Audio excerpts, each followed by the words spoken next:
Bienvenidos a todos y todas quienes siguen el Tercer Canal, a este nuevo espacio de periodismo alternativo, economía y bolsillo, donde nos preocupa lo que a usted le preocupa, el bolsillo.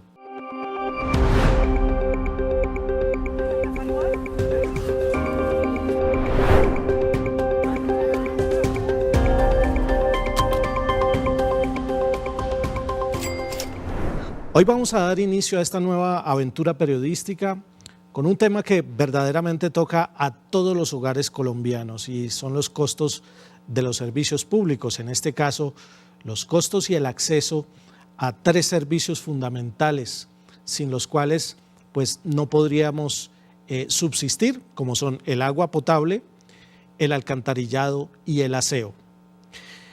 La Comisión de Regulación de Agua Potable y Saneamiento Básico, la CRA, es un actor fundamental que precisamente regula, establece las reglas del juego para la prestación de estos servicios y traza una política técnica sobre el cobro de estos servicios y la ampliación de la cobertura de los acueductos y la calidad de los servicios mencionados.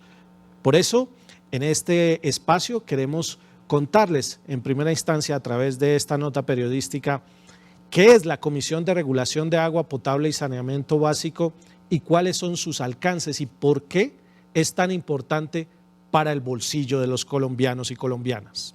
Con el objetivo de regular la prestación de los servicios de acueducto, alcantarillado y aseo, hace 30 años el Congreso de la República creó la Comisión de Regulación de Agua Potable y Saneamiento Básico como parte de la Ley de Servicios Públicos. Su objetivo principal es mejorar las condiciones del mercado de estos servicios, tanto en las grandes ciudades como en municipios y zonas rurales. Es una entidad del Gobierno Nacional clave para el bienestar de la población colombiana. Fija las reglas que deben cumplir todas las empresas prestadoras de estos servicios. Este año, la Comisión ha reorientado su gestión para darle un enfoque de protección del recurso hídrico. El agua, más que una mercancía, es un bien común. Ese es el nuevo enfoque de la máxima autoridad regulatoria en esta materia. ¿En qué usas tu energía?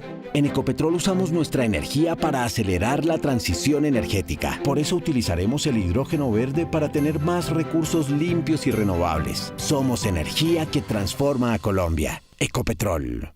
Como vemos, se toman decisiones técnicas, pero que redundan, desde la CRA, redundan en la calidad de vida de millones de colombianos que utilizamos todos los servicios de acueducto, alcantarillado y aseo. Y precisamente por eso nos acompaña en esta oportunidad Nelly Mogollón. Ella es la nueva directora ejecutiva de la Comisión de Regulación de Agua Potable y Saneamiento Básico, a quien le damos la bienvenida a este espacio. Doctora Nelly, la están viendo en sus casas, en sus trabajos y a través de los dispositivos celulares, más de 1 millón de personas que siguen los contenidos del Tercer Canal. Y la hemos invitado, le damos la bienvenida para que usted inicialmente nos explique qué viene en materia de agua, cuál es ese derrotero que la Comisión de Regulación de Agua Potable quiere dejar como legado en este gobierno para mejorar tanto la calidad como la cobertura del servicio de agua potable. Doctora Nelly Mogollón, directora de la CRA, bienvenida a Economía y Bolsillo. Muchas gracias por la invitación, cordial saludo para todos la audiencia, para usted Juan Armando, muchas gracias por invitarme a su programa. Con relación a la pregunta que me formula sobre qué viene en el tema de la prestación del servicio de acueducto y alcantarillado que van muy pegados juntos. Bueno, desde la comisión siempre tenemos una orden constitucional, digamos, porque la garantía en la prestación de los servicios está en manos del Estado, con lo cual la Comisión de Regulación de Agua Potable y Saneamiento Básico es un vehículo que busca generar equilibrios en los mercados de prestación del servicio y en ese sentido estamos trabajando por elaborar los nuevos marcos tarifarios en el servicio de agua que entrarán en vigencia el próximo año, con lo cual buscamos generar equilibrios en el mercado, pero existe otro espacio que no necesariamente corresponde al mercado del servicio de agua, sino que corresponde a un gran número de prestadores, más o menos alrededor de 30.000 en todo el ámbito del territorio nacional, que no hace parte del mercado. Ellos suministran, se autogestionan el servicio de agua con condiciones adecuadas para el consumo humano y que no están todavía dentro de la regulación. Directora, estamos hablando, si no le entiendo mal, de 30.000 acueductos comunitarios. Esto es una cifra importante. ¿En qué condiciones están esos acueductos comunitarios hoy en día? ¿Cuáles son sus falencias y cuáles son sus desafíos? Y sobre todo, el gobierno, ¿cómo les puede ayudar a mejorar la prestación en la calidad del servicio? Efectivamente, estamos hablando de una cifra aproximada, 30.000, 33.000 acueductos comunitarios que son acueductos gestionados, digamos, desde esa relación como público, popular, Estado, y que cumplen un papel realmente que ha sido abandonado en alguna medida por el Estado, pero que en esta etapa estamos muy comprometidos con hacerlos parte de nuestras soluciones. Estos acueductos varían, muchos de ellos tienen, digamos, pueden tener 10 usuarios, así como pueden tener 4.000, 5.000 usuarios, con lo cual el universo es muy diverso. Es decir, estamos hablando, por ejemplo, directora, de una vereda de un municipio cualquiera en el departamento de Cundinamarca, en donde los vecinos de la vereda se han organizado durante años, han acondicionado desde sus capacidades infraestructura, lo que tienen, lo que pueden allí, infraestructura básica, y han entregado una solución de suministro. ¿Es así que funcionan los acueductos comunitarios? Sí, normalmente, y hay como una historia muy bella alrededor de esto, porque se transmite de generación a generación, se transfiere la responsabilidad de mantener unos liderazgos dentro de las veredas. Del número de veredas es que nos estamos aproximando a esta cifra que le acabo de comentar. Y aquí tenemos el abuelo, el bisabuelo, que fue el organizador de la tubería dentro de la vereda, y esta tubería, muchas veces ese es uno de los problemas para responder a su pregunta, fue diseñada con sentido común, pero no con un sentido técnico.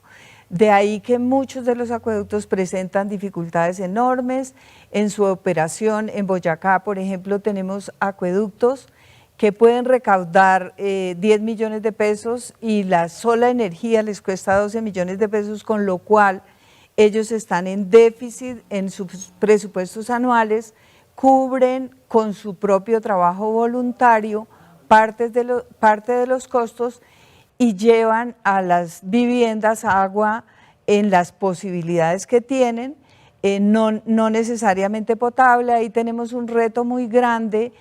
Son organizadas, dirigidas y operadas por las comunidades que no disponen del conocimiento técnico, por ejemplo, para poder tener estudios de laboratorio, no disponen de las condiciones adecuadas para saber qué modelo de prestación de servicio tienen. Algunas de ellas potabilizan una cantidad de agua en las mejores condiciones que ellos plantean, pero muchas veces esa agua vuelve al cauce potabilizada, incurriendo en un costo en ese proceso, y no necesariamente la utilizan. Otros utilizan tecnologías más adecuadas donde solamente potabilizan el agua dependiendo de la demanda, pero para eso ellos necesitan tener mayor información y son operadas por personas que en algunos casos no tienen condiciones de escolaridad y demás, no tienen tampoco el conocimiento sobre lo que hacen, pero es la comunidad la que se reúne alrededor de una junta directiva, define unos estatutos y con esos estatutos presta el servicio. Bueno, es habitual que quienes vivimos en las grandes ciudades, en Bogotá, Medellín, Cali, pues del agua solamente sabemos que se abre el grifo y sale, pero detrás de ese suministro vital hay toda una realidad. En el caso que estamos comentando de los sectores rurales, usted ha mencionado, directora, una palabra que a mí me ha llamado la atención y es visibilizar a los acueductos comunitarios. ¿Han sido invisibilizados durante tanto tiempo y cómo o qué los lleva a ustedes a sacar a flote estas realidades en los territorios para mejorar la prestación del servicio de agua?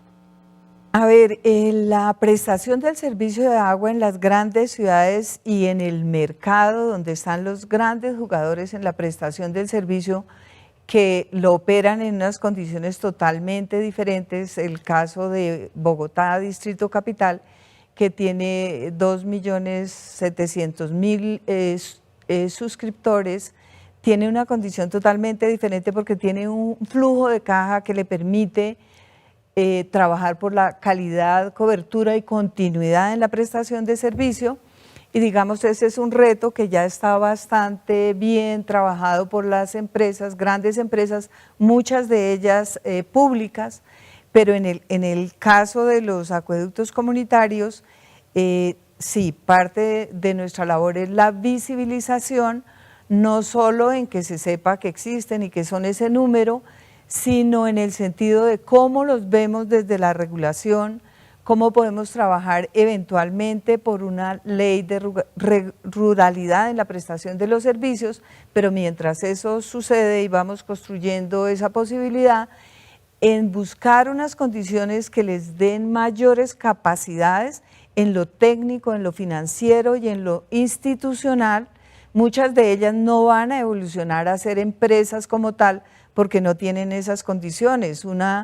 Digamos, una asociación con 100 usuarios no puede aspirar en convertirse en una empresa, pero sí puede focalizarse en mejorar la condición de prestación del servicio, la calidad, la cobertura y la continuidad, para que poco a poco vayamos construyendo en el país una solución de agua potable que nos pueda garantizar unas condiciones de mejoramiento de la salud, porque el agua es vida y el agua está totalmente vinculada con la salud, con la salubridad y con las condiciones adecuadas de mejoramiento de la calidad de vida. Me están escribiendo, directora, usuarios, que lo somos todos, usuarios del acueducto, pero aquí usuarios me están escribiendo y me hacen caer en cuenta de que el Departamento Nacional de Estadísticas, DANE, ha reportado en su más reciente informe de índice de precios al consumidor que el IPC del agua está en 7,8% anual. Es decir, el servicio de agua ha subido sus costos en los últimos 12 meses en un 7,8%, por encima de la inflación que el mismo DANE, me escriben aquí que el mismo DANE ha establecido la inflación anual en 5,4%. Y me preguntan, ¿se puede hacer algo desde la regulación o desde los mismos prestadores para materializar ese sueño y esa promesa de lo que ha denominado el gobierno la justicia tarifaria y que haya verdaderamente una consecuencia entre las tarifas del agua y por lo menos la inflación anual?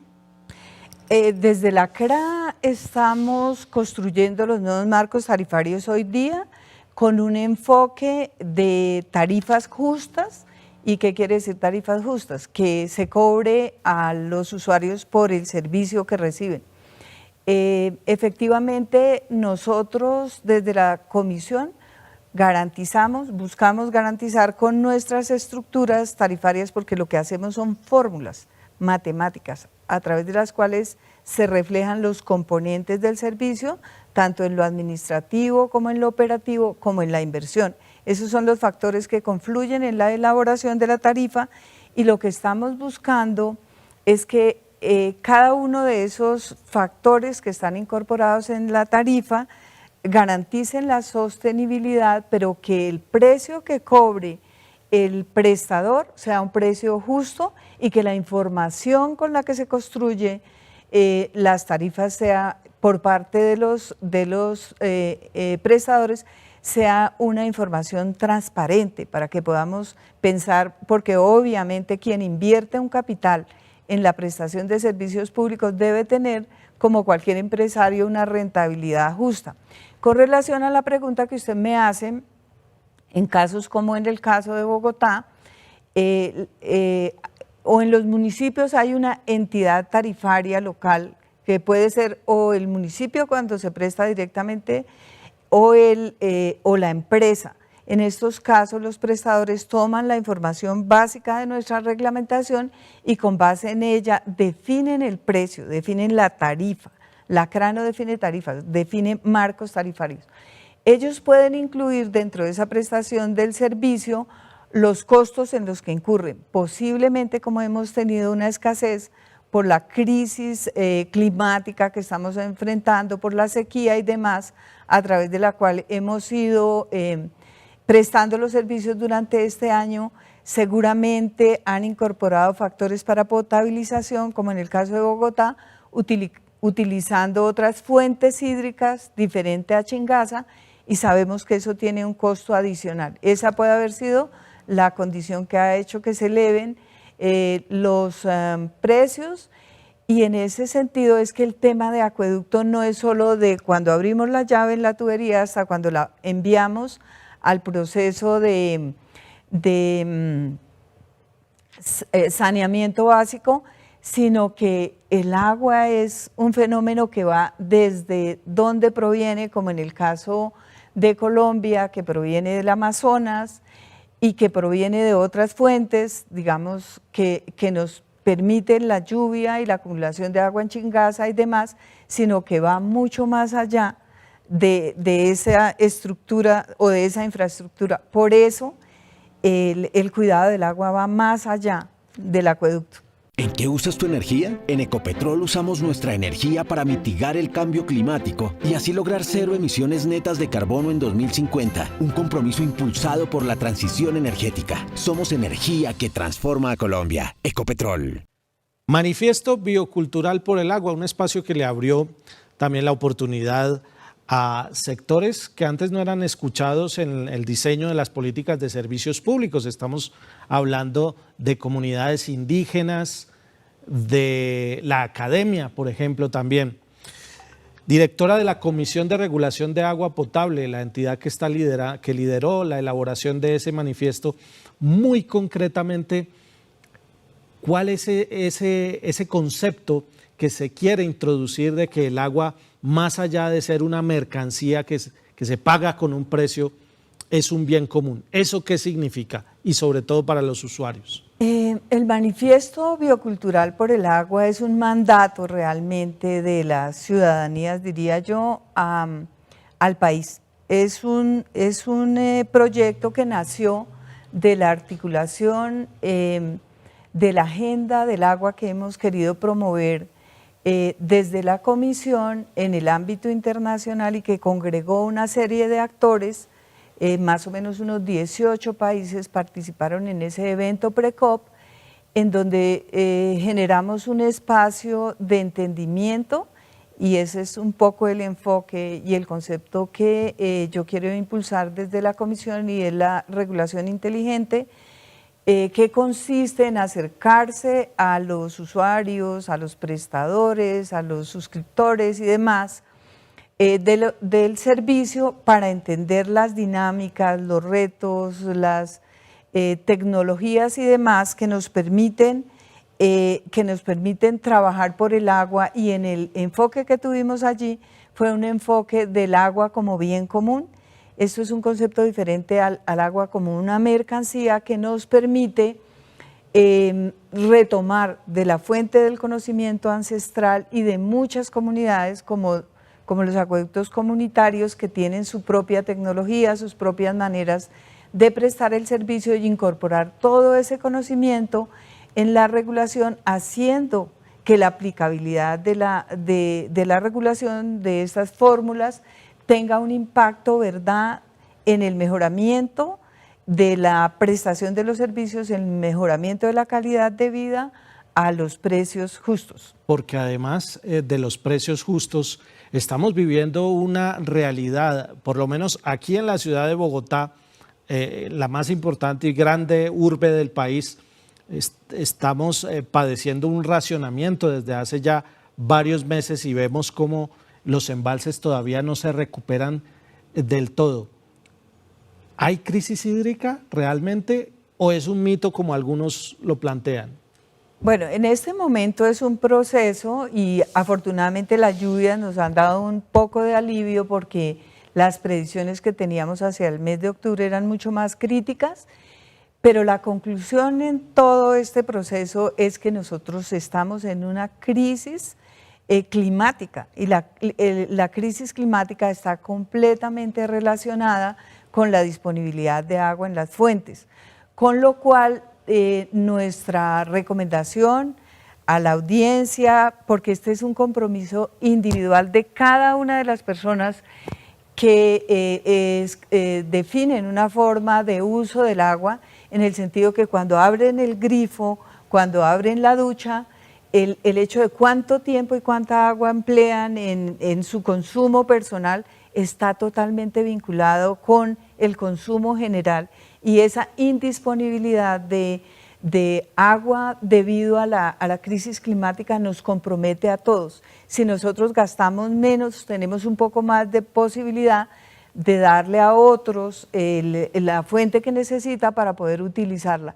Así que tenemos que trabajar mucho en ese cambio cultural y en ese cambio educacional, porque todos tenemos que colocar en este nuevo panorama de la crisis climática para que podamos garantizar que las condiciones de prestación del servicio no van a ser críticas. Es un panorama crítico el que usted plantea y que de verdad que nos debe llevar a una reflexión sobre como usuarios, no solamente por cuidar el bolsillo, sino porque es una realidad que el ciclo del agua está vulnerado y la variabilidad climática nos lo ha demostrado, lo estamos padeciendo con los niveles de los embalses que todavía no nos permiten normalizar la prestación de este servicio. Me están pidiendo aquí los seguidores del Tercer Canal y de Economía y Bolsillo que no dejemos por fuera el tema del servicio de aseo, de recolección de basuras.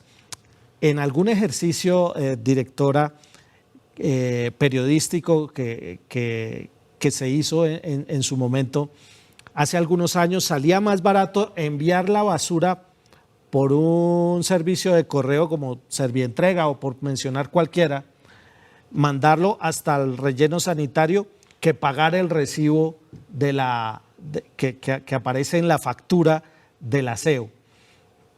¿Qué ha pasado con las tarifas de aseo? ¿Qué señales desde la regulación se quieren enviar y cuál va a ser ese papel de los recicladores en mejorar un servicio que también es clave, sobre todo por aspectos de salud? Bueno, en el actual Plan Nacional de Desarrollo, en alguno de sus artículos está considerado el programa Basura Cero.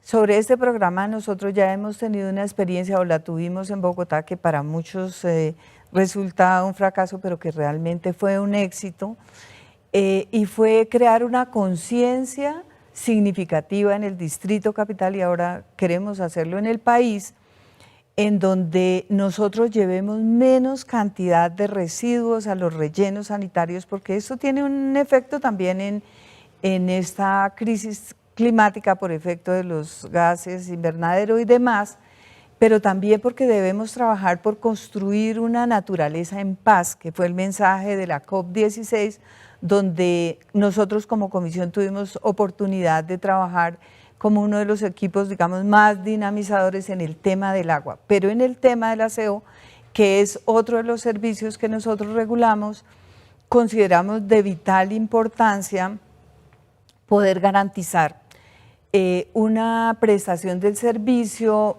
más acorde también a las necesidades del país, el servicio de aseo para los grandes prestadores que están en el mercado. Ellos toman una porción importante y sobre todo en las grandes ciudades, de las cuales Bogotá es la más grande. En Bogotá, digamos, tenemos el 50% de los residuos del país. Y el resto del país, la prestación es bastante deficiente en su mayoría, sobre todo para los pequeños prestadores, se hace a través de las alcaldías, no en condiciones tan técnicas, ahí tenemos que mejorar mucho. Se ha venido hablando, directora, excúseme la interrumpo, porque es que se ha venido hablando de que incluso muchos rellenos sanitarios tienen los meses o los días contados, que están al borde, están a tope y no tendrían mayor capacidad y podría generarse una emergencia ambiental. ¿Qué panorama y qué información tienen ustedes desde la comisión a ese respecto?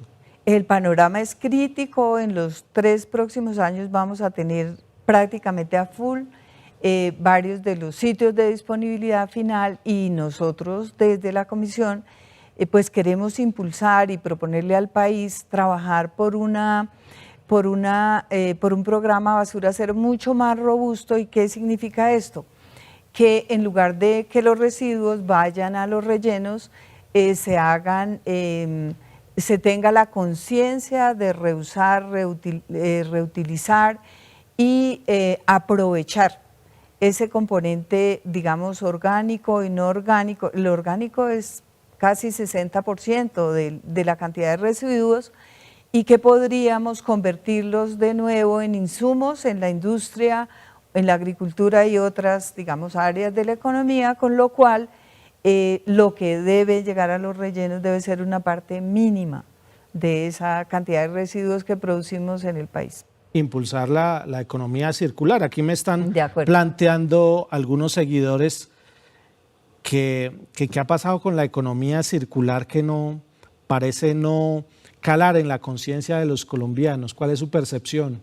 Sí, los índices de reciclaje en este momento se mantienen todavía en un nivel del 17% después de los años que llevamos trabajando en este sentido, y deberíamos hacer campañas muy grandes en cada uno de los municipios y ciudades. Desde la regulación estamos trabajando para que el componente de aprovechamiento tenga una remuneración en diferentes líneas de reutilización de estos residuos, y para que los actores que participan también tengan unas condiciones. Esto lo vimos en la modificación del decreto 596 a través del decreto 1381, publicado el 14 de noviembre de este año. Está bastante reciente, pero este instrumento nos va a permitir una mejor visibilización y una corrección un poco de lo que fue la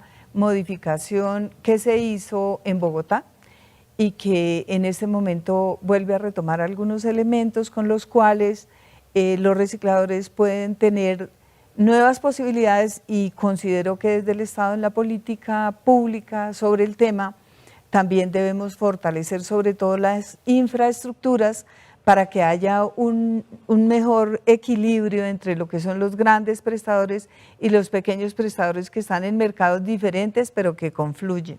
Pues muy bien. Es Nelly Mogollón Montañez, administradora de empresas de la Universidad Externado de Colombia, con especialización en gerencia de estos temas en la Universidad de los Andes.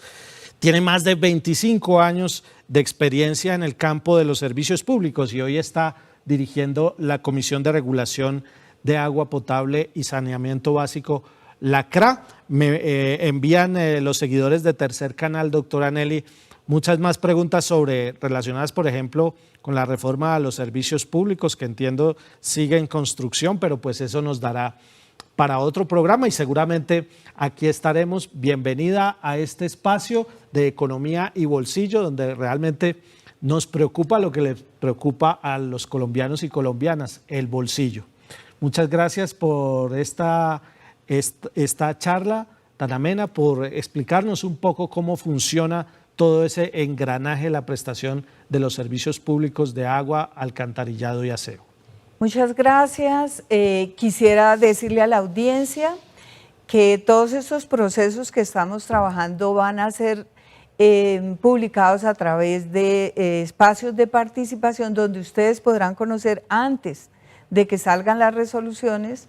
Y de hecho, siempre que vamos a sacar nuevas resoluciones, ustedes tienen espacios para que se pronuncien de manera constructiva y nos ayuden a entender esos mensajes que a veces no están tan evidentes, pero que hemos tratado de encontrar, y que establezcamos unos canales bidireccionales donde podamos oírlos. Muchas gracias, Juan Armando, y muchas gracias para ustedes por su atención. Gracias a usted, directora, y a los seguidores y seguidoras de Tercer Canal. Hasta una próxima en Economía y Bolsillo.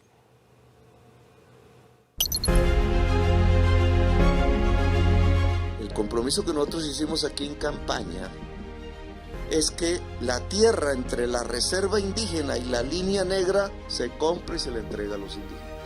Mi mensaje para usted en nombre de mi territorio, que es tu territorio, es que juntos unamos nuestra voz como un solo pueblo, un solo sentimiento de amor, paz y verdad. De todos los programas que hacemos, de verdad el que más nos complace es este, porque es un acto de justicia, porque lo que estamos haciendo es devolverles a ustedes un poquito de todo lo que les han quitado, pueblos indígenas. Es una innovación para mí, para mi comunidad, porque siempre he soñado llevar a mi comunidad a una letra que diga: la comunidad Cachacatré cuenta con su seguridad alimentaria propia. Ahora, entonces hay que hacer un pacto interétnico en esta región, que pasa por la paz de los pueblos indígenas, un gobierno de ellos, y al mismo tiempo comienza la otra economía, la economía de la gente, la economía del poder popular, del poder campesino e indígena y negro en estas regiones. Primero es histórico, yo pienso que es histórico porque antes no se había visto y que es un buen inicio que muestra la voluntad política para transformar realmente a Colombia. Nos complace mucho, de verdad, poderles cumplir a los pueblos indígenas que para el presidente Petro son prioridad número uno. Porque realmente este programa nos ha enriquecido tanto que nosotros estamos felices de tener ese programa. Pero hacerlo como se hace hoy permite que haya una conexión directa con quienes estamos en el territorio trabajando. Es decir, que la paz es la transformación económica del territorio. Y usted, señor presidente, ha sido escogido como padre de este propósito. Somos todos, somos ellos, somos tú y yo trabajando para la paz. Muchas gracias.